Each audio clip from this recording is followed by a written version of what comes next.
नमस्ते दोस्तों, प्रणाम। एक हम लोग गाड़ी गीत लेके आए हैं। अच्छा लगे तो लाइक सब्सक्राइब कीजिएगा, कमेंट में बताइएगा कि गाना कैसा लगा। फुल वॉच करके सुनिएगा, पूरी वीडियो में आप लोग बने रहिएगा, आप तभी गाने का आनंद आएगा। वीडियो सुनिएगा, सपोर्ट कीजिएगा, आप लोग से रिक्वेस्ट है।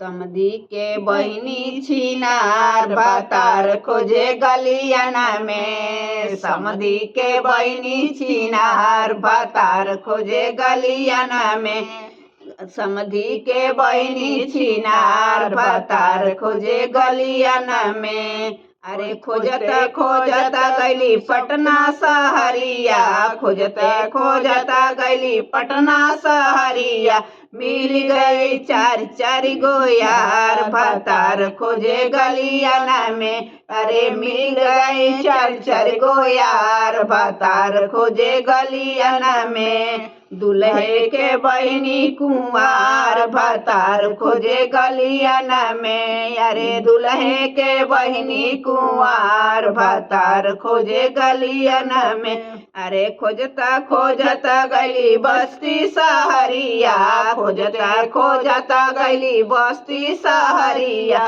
अरे मिल गए चार चार गो यार भातार खोजे गलियाना में।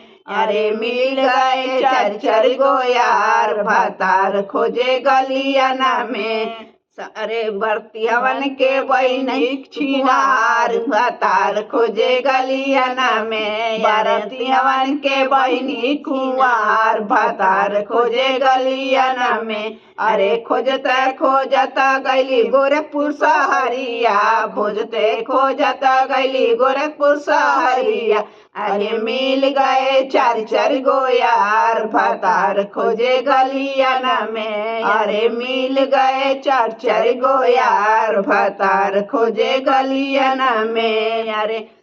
अरे मिल गए समधी के बहिनी कुंवार भातार खोजे गलियाना में। अरे अगुआ के बहिनी छिनार भातार खोजे गलियाना में। अरे अगुआ के बहिनी छिनार भातार खोजे गलियाना में। अरे अगुआ के बहिनी छिनार भातार खोजे गलियाना में। अरे खोजता खोजता गैली, अरे खोजता खोजता गैली लखनऊ सहरिया, अरे खोजता खोजता गैली लखनऊ सहरिया, अरे मिल गए चार चार गो यार भातार खोजे गलियाना में। अरे मिल गए चार चार गो यार भातार खोजे गलियाना में। अरे दुल्हे के बहिनी छिनार भातार खोजे गलियाना में। अरे दुल्हे के बहिनी छिनार भातार खोजे गलियाना में।